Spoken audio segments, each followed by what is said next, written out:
예, 미국의 백악관과 북대서양조약기구 나토가 북한군의 러시아 파병을 공식 인정했습니다.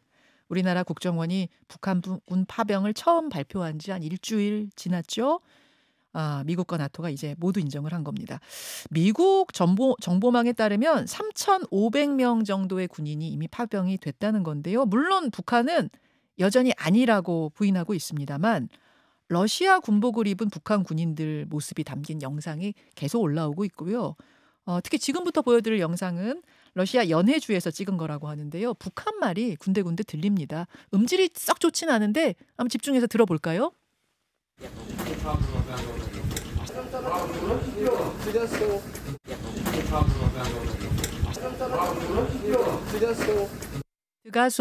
드가소 이런 목소리가 들리죠. 사람 얼굴은 뭐 언뜻 봐도 우리 민족인 것이 이제 확인이 되는 그러니까 서양인 얼굴은 아니에요. 네, 그런 느낌을 받습니다. 이외에도 꽤 많은 자료들이 나오고 있습니다. 만약 북한군의 러시아 우크라이나전 파병이 사실이라면 이건 어떤 의미일까요? 그리고 앞으로 어떤 파장이 있을까요? 국립외교원장을 지낸 분이죠. 조국혁신당 김준영 의원 만나보겠습니다. 어서 네, 오십시오. 안녕하세요. 미국과 나토는 계속 신중한 입장을 유지하다가 네. 어제 그러니까 공식 인정을 한 거네요. 100% 인정한 거라고 저는 여전히 조금 의심이 있는데요. 이걸 두 가지로 크게 나눠서 봐야지 논점이 안 흐려질 것 같습니다. 첫 번째는 그러면 지금 전부 다 지금 우리가 지금 모든 것을 주도하고 있죠. 어제까지는 우리만 우크라이나 빼고 우리만 세계에서 파병을 주장했습니다. 그러니까 국정원이 네, 북한 파병했다고 인정했고 지금 순서가 나토하고 미국은 따라가는 형국입니다. 이 자체가 굉장히 이례적입니다. 이게 하나가 있고요. 그다음 두 번째는 그러면 파병이 사실이 된다면 우리가 여기 이 전쟁에 참여해야 되느냐. 왜냐하면 살상 무기를 가면 이제 북한하고 러시아하고는 완전히 적대 관계가 되는 레드라인인데 우리가 그 정도로 정의롭고 세계를 경영하는 미국이 아닌데 만약 우리가 참전을 해야 된다면 과거에 아프간이나 얼마 전이죠. 아프간이나 미얀마는 왜 버리고 왔나는 질문을 할 수가 있거든요. 지금은 살상무기지만 단계적으로 왜냐하면 미국과 유럽은 이제 지쳤고 최근에 젤렌스키는 미국과 나토의 지원을 받기에는 지금 계속 거절당하고 있는 형국이거든요. 우크라이나는 계속 요구하고 있고 미국하고 나토는 좀 지금 계속 꺼려하고 있고 그 상황이죠. 그렇죠. 사실 2월에는 나토 참전을 하기 위해서 프랑스를 부추겨가지고 젤렌스키가 했다가 실패했고요. 지난 9월에는 승리 전략을 가져오라는 거 갖다가 사실은 실패했단 말이에요. 지난 79억 불 내는 것으로 끝이 났단 말이에요. 그러면 젤렌스키에 남은 건 어떤 의미에서 한국을 부추기는 것이 세 번째 옵션이었다고 저는 생각할 수 있습니다. 미국 부추겼는데 실패했고 나토 부추겼는데 실패했고 그다음이 우리라고요? 다시 처음으로 돌아와서 그러면 이 정보가 얼마나 사실이냐. 저는 제 개인으로서 모든 것을 또 전문가로서 끼워 맞추면서 뭔가 합리적 열심을 던지는 것이고 입증의 책임이 저한테 있는 건 아닙니다. 그렇죠. 그런데 국정원이나 우리 정부에서 이 정도의 심각한 일에 비해서 내세운 정보들이 지나치게 쏠려 있거나 허점이 저는 많다고 보는 거거든요. 지금 나온 정보들이 좀 허점이 많아요. 왜냐하면 일단은 우리의 정보 자산 지금 여러 가지가 나오고 있잖아요. 지금 영상도 나오고 있고 대체적으로 설문지가 있습니다. 이제 영상은 저 자체가 몇 명만 보여주니까 저게 3,000명인지 6,000명인지 12,000명인지 절대로 알 수 없죠. 저 영상 외에도 보급품 받는 영상 뭐 이런 거 줄 서서 받는 것도 있고 있죠. 설문지라는 거는 사이즈, 군복 사이즈 뭐 이런 거를 러시아어와 북한 말로 이렇게 써 있는 그런 설문지. 그게 러시아 말로인데요. 제가 한번 좀 보시면 이게 지금 준비했는데요. 자, 유튜브와 레인보우로 좀 봐주십시오. 보실 수 있는 분들. 우리 언론들은 전부 다 지금 미국 CNN이 지금 최초로 비슷하긴 한데 제일 먼저 하면서 출처를 밝혀요. 우크라이나의 스프라브다라는 거는 뭐냐면 공보국 같은 겁니다. 평소에는 공개돼 우리나라 공보처죠. 근데 전쟁 중이기 때문에 이 내부에서 심리전, 역정보를 흘리는 경우가 굉장히 많았기 때문에 CNN은 저게 붙일 이유가 자기 독점이 아니라 이거는 신빙성이 확인할 수 없기 쓸 때 저렇게 붙입니다. 잠깐만요. 그러니까 여러분 이게 뭐냐면 지금 라디오 청취자들을 위해 좀 설명을 드리자면 모자 크기 치수와 군복 치수, 구두 뭐라 그런 거예요? 그렇죠. 이게 뭐냐면 구두 사이즈를 보급품을 작성해 주는 주세요. 겁니다. 예. 그렇게 써 있고 네. 밑에 러시아어 써 있고 예. 거기다가 군인들이 체크할 수 있게 된 설문지예요. 예. 이것도 파병의 증거로서 제시가 됐거든요. 지금까지 나온 증거 중에 가장 파병의 증거입니다. 네. 왜냐하면 저게 소규모 나왔으면 가져가면 되는데 네. 그 정도면 보급품을 러시아에서 계속 해줘야 되는 겁니다. 그렇죠. 근데 미국은 저렇게 했는데 한국은 저걸 빼고 CNN 발로 거의 우리나라의 100% 언론은 CNN 발로 저거를 발표합니다. 아, 미국도 확신은 없으니까 출처를 우크라이나 발로 네. 넣었는데. 네. 그리고 아까 말씀드린 젤렌스키의 급박함을 감안해야 되는 자료입니다. 근데 옆에 또 일본의 ANN인데요. 서울대 남기정 박사가 지금 저한테 알려준 건데요. 보시면 일본은 런던 지국이 직접 특종을 했다고 얘기합니다. 그리고 페이지 수가 좀 달라요. 그리고 보시면 서체가 달라요. 명조체고 고딕체입니다. 저게 뭘 의미하느냐 하면 저 자체가 디지털 파일로 돌고 있다는 뜻입니다. 잠깐만요. 진짜 미국 CNN 거는 명조체인데 일본 ANN이 공개한 거는 고딕체로 돼 있네요. 재구성했을 수도 있고요. 저 자체가 자료의 신빙성을 떨어뜨립니다. 저건 좀 신기하네 진짜. 좀 신기하죠. 그다음에 다른 거 한 가지만 더 봐주시면 한국 정부도 조금 다른데요. 17일 날 우리는 굉장히 저걸 주목해 보십시오. 17일 날 우리가 먼저 받고 국방부 차관이 나토에 갔다가 기자의 질문을 받고 이렇게 얘기합니다. 민간 인력 지원 가능성이 있다. 저게 민간 건설이거나 건설 인력이다. 제가 알기로는 굉장히 많은 민간의 건설 인력이 가 있거든요. 그럼 18일 날 갑자기 NSC가 긴급 주재 회의를 합니다. 국정원이 주도하기 시작합니다. 사실은 이런 부분은 국방부가 사실은 얘기해야 되는 겁니다. 그렇잖아요. 국방부는 양지고 국정원은 음지에서 활동한다는 걸 우리가 알고 있습니다. 그렇죠? 그런데 그러고부터 국방부는 바로 인정하기보다 우리 국방부도 다양한 가능성을 열어놓고 한다고. 지금 어떻게 되느냐 하면 국정원과 NSC가 주도를 하고 국방부는 따라가고 미국과 나토가 따라가는 한국이 제일 앞장서 있는 매우 이례적인 일입니다. 그리고 지금 말씀드린 설문지나 이런 것들은 목소리 같은 것들은 비공식적으로 우크라이나에서 아까 말한 스프라브다나 이런 데서 내는 거고요. 지금 우리가 주목하고 미국이 주목하는 거는 위성 사진입니다. 위성 사진 그렇죠. 블라디보스토크로 옮겼다고 가는 함정 그걸 이제 얘기를 하는 건데요. 그 전에도 무기 지원할 때 미국이 얘기했던 게 컨테이너선이었습니다. 그러면 이걸 보는데 이 위성 자료는 우리가 위성이 없죠. 미국이 위성 자료를 줍니다. 그럼 대부분 같이 분석을 해가지고 같이 입장을 정하는데 한국이 좀 치고 나간 형국입니다. 근데 어쨌든 미국이 따라왔잖아요. 근데 미국이 거짓말할 리는 아니 보면 미국도 지금 국방부가 다릅니다. 어제는 뭐라 그랬냐면 보시면 화요일이 우리 대통령실에서 무기 지원한다 그러고 수요일이 미국이 무기 지원은 환영하는데 자료는 분석해봐야 되겠다. 안 믿는다는 건 아닌데 좀 분석해봐야 되겠다. 우리 이게 너무 이상하잖아요. 미국이 정보를 훨씬 앞서는데 그리고 어젯밤 오늘은 이제 파병을 확인했어요. 근데 제가 보기에는 이 파병 확인도 미국 국방부와 미국 국무부가 좀 다릅니다. 아, 그래요? 미국 국방부는 숫자 얘기하지 않습니다. 어디 있는지도 확인 안 했는데 갑자기 국무부에서는 3,500명 수준이라고 얘기를 했고 지역도 계속 지역도 얘기를 했습니다. 저는 핵심은 미국이나 나토가 가장 원하는 게 한국의 살상무기 지원이었기 때문에 그리고 동맹국이 한국이 치고 나갔기 때문에 신빙성이 낮은 정보라도 미국이 이 당근을 물었다고 저는 생각합니다. 오히려 그랬을 가능성이 있다고 저는 생각합니다. 근데 제가 모두에 말씀드린 것처럼 이 전체의 가장 중요한 것은 우리가 꼭 전쟁 당사국처럼 굴고 있다는 겁니다. 우리가 왜 이렇게 앞서가냐? 왜 이렇게 앞서갑니까? 그리고 단계적으로 올리면 그리고 만약에 트럼프가 당선이 된다면 전쟁을 끝내면 우리가 만약 그 전에 살상무기를 보내버리면 전쟁이 끝난 상태에서 한러 관계는 회복할 수 없는 치명상을 입게 되는데 우리가 그럼 세계의 정의를 위해서 우리 젊은이들을 보내야 된다는 그 명분이면 자유를 지키기 위해서 그러면 우리가 아프간에서 왜 아프간을 버렸으며 미얀마를 왜 버리고 나왔습니까? 그거는 국익이라든지 우리 젊은 생명이라든지 외교 관계의 이익이 있기 때문이잖아요.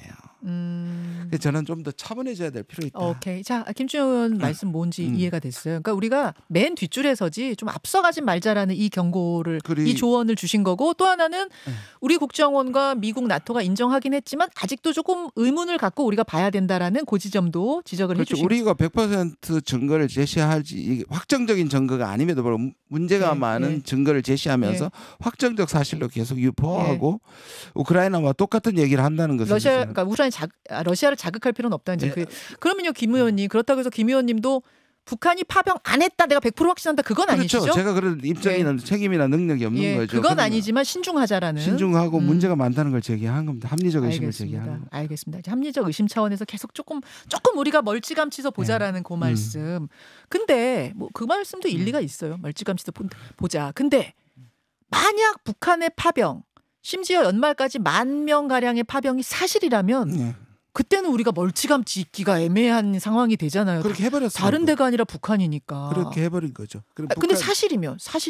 사실이라고 하고 한 다음에 우리가 왜 보내야 합니까? 그러니까 사실이면 이게 우리가 멀찌감치 있을 수 없으니까 대책들을 좀 세워야 되지 않냐. 그건 당연합니다. 북한도 비판해야 되고 러시아도 비판해야 되고 한미가 같이 공조해야 되는 문제 분명히 맞습니다. 그러나 그게 우리가 미리 입장을 정해놓으면서 우리가 스스로 올가미를 맬 필요가 없다는 얘기입니다. 그거는 맞아요. 일단은 조금 더 신중하게 접근하자는 말씀 알겠고, 그럼에도 불구하고 이미 앞장서 버렸잖아요. 선 상황에서 미국과 나토도 뭐 아직 좀 신중하자 하셨지만 어쨌든 공식적으로 인정을 한 상황에서, 그렇다면 북한이 파병한 게 맞다라는 전제하에서 조금 나아간 질문 드려볼게요, 김 의원님. 지금까지 러시아 우크라이나 전쟁, 뭐 이른바 러우 전쟁에서 파병한 나라가 없었죠. 없어요, 여러분. 그러니까 뭐 무기 지원을 하든 뭐 이런 건 있어도 물자 지원은 있어도 파병은 없었는데 파병을 제3국이 파병했다는 건 이건 어떤 의미를 갖습니까? 그 전제가 돼야 되면 러시아가 제가 이제 그 전제도 믿을 수 없다는 게 좀 의심스러운 거 뭐냐면 러시아가 지금 말씀하신 것처럼 첫 파병이면 러시아가 누구한테 빌미를 줄까요? 나토와 미국이 참전할 빌미를 주는 그렇죠. 그 말은 그 정도로 러시아가 위급하다는 게 전제가 돼야 됩니다. 우크라이나가 쿠르스크를 치고 러시아가 전황이 불리해서 이거 북한의 파병까지 도움을 안 받고는 이거 큰일 나겠다고 했을 때 받겠죠. 그렇죠. 왜냐하면 러시아가 파병을 받으면 저쪽도 우크라이나도 받을 빌미를 주는 겁니다. 빌미를 주는 거니까. 그리고 그게 젤렌스키가 가장 원하는 겁니다. 지금. 근데 객관적 진실에서 보면은 지금은 전쟁이 소모전으로 가고 죄송합니다. 그러면 지금 러시아가 이기고 있다는 게 대체적인 분석이란 말이에요. 쿠르스크도 제대로 기습도 제대로 작동하지 않는다니까 러시아가 구태여 왜 그렇게 했을까가 가장 큰 사실은 큰 질문입니다. 혹시 그런 건 아닐까요? 지금 이제 마지막을 향해 가고 있으니까 교전이 조금이라도 영토를 좀 확장하기 위해서 마지막 공세 취하려고 북한군 파병도 받아들이고 쭉 밀고 나간다, 뭐 그럴 가능성은 없어요. 러시아는 이 전쟁을 아예 처음에 전쟁이라도 부르지 않고 마지못해 전쟁이라고 불렀고 국제전을 하게 되면 우리는 핵을 사용한다는 정도인데 제가 만약에 파병됐다면 이거 북한의 자원이라고 봅니다. 오히려. 북한이 북한이 북러협력, 왜냐하면 지난번에 연해주에서 정상회담을 했을 때 오히려 러시아는 계속 동맹이 아님을 자꾸 얘기했고 이게 지금도 3자를 향한 게 아니라고 얘기하잖아요. 그러면 북한은 지금 오히려 러시아한테 도움을 주고 싶어 한다. 그러면 러시아가 그걸 막지 않는다. 저는 오히려 지금 많은 사람들이 군인이 아무도 안 갔다고 얘기하지만 실제로 얼마 전에 영국 군인이 안에 들어가 있는 것을 발견했습니다. 근데 그건 왜냐하면 미사일을 줬거든요. 스톰 쉐더라는 미사일을 주면 이게 우크라이나 군이 운용을 못하잖아요. 그렇지. 그러면 엔지니어, 발사 인력 수십 명 내지 수백 명은 갑니다. 가긴 가야 되네요. 그래서 저는 합리적 의심은 뭐냐, 북한이 무기를 줬다면 실제로 캔 23이라는 미사일을 줬기 때문에 영국처럼 수십 명에서 수백 명의 군인이 있을 수 있고 건설 인력이 합쳐져서 저는 3천, 6천, 12,000이 나오고 있다라고 생각합니다. 무기 운용할 수 있는 인력 플러스 건설 인력 정도가 고문단, 참관단이 있을 수 있습니다. 그거는 지금 독일도 뭐 일부씩 다 들어가 있으니까요. 영국도 들어가 있습니다. 그랬으면 좋겠어요. 진짜 파병 아니고 그런 거였으면 좋겠는데 지금 그걸 실제 사실처럼 얘기해버렸다는 것이 가장 사실은 좀 안타깝습니다. 근데 사실 무기 운용 인력 플러스 건설 인력 정도면 10,000명까지는 안 될 거 아니에요. 그렇죠. 근데 지금 틀리잖아요. 미국은 3,500명, 우리는 지금 우리도 10,000명 갔다는 건 아니고 아니죠. 예, 연말까지 갈 거다. 근데 그런 것들인데 예, 예. 만약에 이 전쟁이 소강 상태로 소모전을 가고 네. 그냥 훈련 상태로 남아 있다면 미국이 생각했을 겁니다. 미국이 지금 한국에 이렇게 나간 거를 그 동맹국을 망신을 줄 수도 없고 자기도 뭐 확실하지 않은 상황에서 이렇게 얘기해 버리는 거는 만약에 전투병에 가서 북한 병사들이 막 죽어 나가면 그야말로 그때는 러시아도 못 숨길 거고 북한도 못 숨길 거란 말이에요. 그런 상황이 오지 않을 거라는 당분간은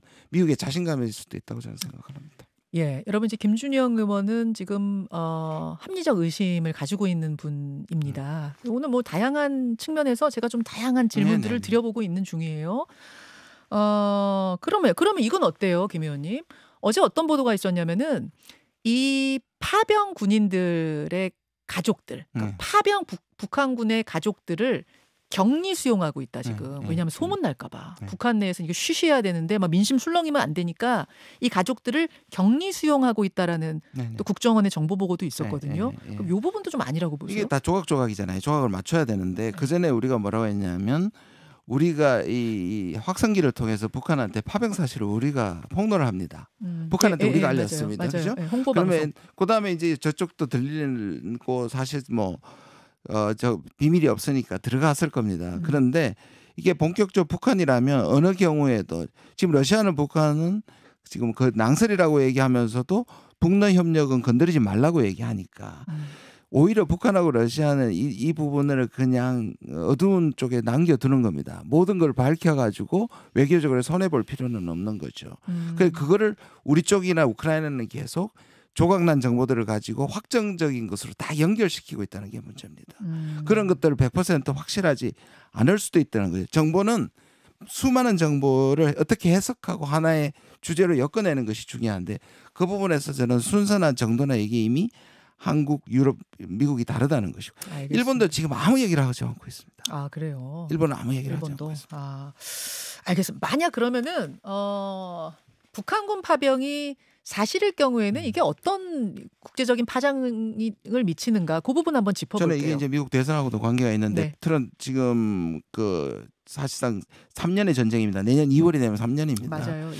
근데 이제 손을 떼고 싶어도 문제는 전쟁의 명분이 있는 것이고 우크라이나가 이기지 않은 상태에서 전쟁을 관둘 수 없는 것이고 침략자인 러시아가 유리한 상황에서 타협한다는 것이 불가능해 보이는데 저는 전쟁은 소강 상태에서 휴전으로 갈 거라고 봅니다.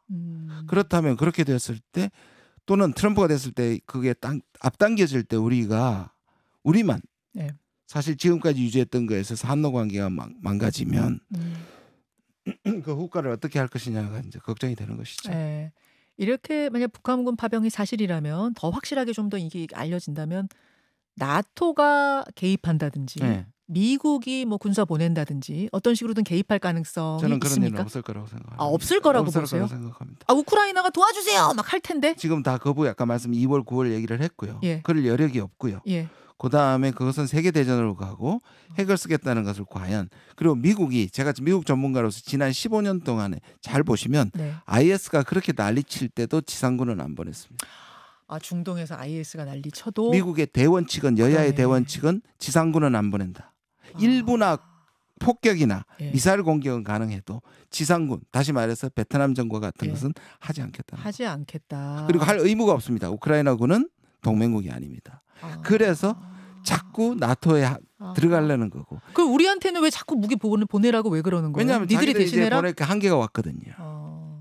제가 지금까지 여기 주재하고 있는 유럽 대사들이나 미국 관계자들 만났을 때 한결같이 얘기하는 게 한국의 지원이었습니다. 그러니까 이렇게 한국이 나서서 하니까 오히려 나토하고 미국은 그것을 수용하는 형태로 제가 지금 보는 겁니다. 나토나 미국의 적극 개입, 파병 이런 건 없을 거라고 확신한다라는 말씀이세요. 미국 전문가십니다, 이분은. 미국 대선 얘기랑 다 연동이 되는 이야기여서 지금 미국 대선이 얼마 안 남았나? 한 2주 남았나요, 이제? 11월 5일입니다. 예. 누가 이길 것 같습니까? 그게 제일 어려운 질문이고 가장 많이 받는 질문인데 그거 뭐 지난 2번 선거도 며칠 결과가 안 나올 정도로 박빙이었잖아요. 이번에도 같은 양상일 것 같은데요. 미국에서도 얘기하는 것이고 저 동의하는 게 5.5 대 4.5다. 와, 그 정도예요 지금. 예, 그러면 5.5가 누구냐? 예. 저는 트럼프한테 조금 더 우세가 있다고 생각하는 사람. 트럼프 후보가 5.5 정도로 앞서간다. 아니 근데 해리스 후보로 교체된 다음에 해리스가 확 뜨지 않았어요? 전국 투표는 항상 민주당이 먼저 나옵니다. 왜냐하면 캘리포니아와 뉴욕의 인구 많은 쪽에서. 근데 미국의 선거 구조가 각 주로 나누면 선거인단이잖아요. 그렇죠. 심지어 힐러리 8년 전에 졌을 힐러리가 300만 표를 이기고도 맞아요. 선거인단에서 졌습니다. 맞아요. 그게 지금 절대적으로 지금 선거인단 제도는 공화당에 유리합니다. 인구 구조상. 그런데다가 여전히 이 스윙 스테이트에서 샤이 트럼프가 존재한다. 지난 2번이 그랬거든요. 그렇게 치면 지금 전국에서는 한 3% 해리스가 이기고 있고요. 스윙 스테이트는 1% 정도의 차이가 있습니다. 그런데 스윙 스테이트가 이걸 얘기했을 때 트럼프가 이걸 뒤집을 가능성이 꽤 있다. 아니 그동안에 해리스를 어떻게 이렇게 따라잡았어요 트럼프가? 어느새 이렇게 따라잡았대? 그렇죠. 왜냐하면 이게 컨벤션 효과인데 이걸 교체했을 때 전 미국의 진보가 다 단결해가지고 제가 그때 말한 게 뭐냐면 이제부터 해리스는 내려갈 일만 남았다. 또는 유지할 일만 남았다. 근데 그때부터 조금씩 계속 내려가고 계속 트럼프는 먹어간 거죠. 결정적인 뭐 계기가 있었습니까? 이 자체가 아젠다를 확실하게 되돌려 놓지 못했죠. 해리스가. 지금 민주당이 되돌려 놓은 아젠다가 하나도 없습니다. 그렇군요. 그러면서 컨벤션 효과로 그러니까 주목을 끄는 효과로 해리스가 치고 올라갔다가 계속 조금씩 빠져서 트럼프가 더 조금 앞선 상황. 그렇죠. 이게 골든 클로스가 났을지 안 날지는 아무도 모르겠는데 그래서 말씀하세요. 그래서 지금의 유리한 점은 전체 트렌드나 미국 선거 구조나 샤이 트럼프를 포함했을 때 트럼프한테 조금 더 박빙의 리드가 있지 않을까 하는 예상입니다. 트럼프의 공약은 러시아 우크라이나전 빨리 끝내겠다는 게 공약이거든요. 그래서 이제 김준영 의원이 그렇게 해서 연결해서 보신다면 곧 휴전이 될 것 같다. 우리가 여기서 괜히 성급하게 뭐 더 적극적으로 개입하면 손해다. 우리만 남게 되는 겁니다. 우리만 덩그러니 남을 거다. 그걸 좀 조심해라. 한러 관계도 뭐 경제적인 면이나 여러 면으로 고려를 해야 되니까 그 말씀이신 거죠? 맞습니다. 속보가 하나 들어왔는데 북한의 쓰레기 풍선 낙하물이 대통령실 청사에 대통령실 청사라고 하면 지금 어디를 얘기하는 거예요? 그 앞마당에 떨어졌다는 건가요? 떨어졌다는 속보가 용산 대통령실에 떨어졌다는 속보가 걱정입니다. 지금 우리 한반도 상황이 걱정입니다. 여기까지 말씀 듣겠습니다. 국립외교원장 출신이세요. 조국혁신당 김준영 의원 고맙습니다. 네, 고맙습니다.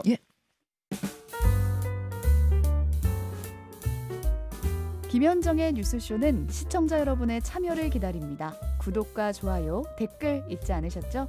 알림 설정을 해두시면 평일 아침 7시 10분 실시간 라이브도 참여하실 수 있습니다.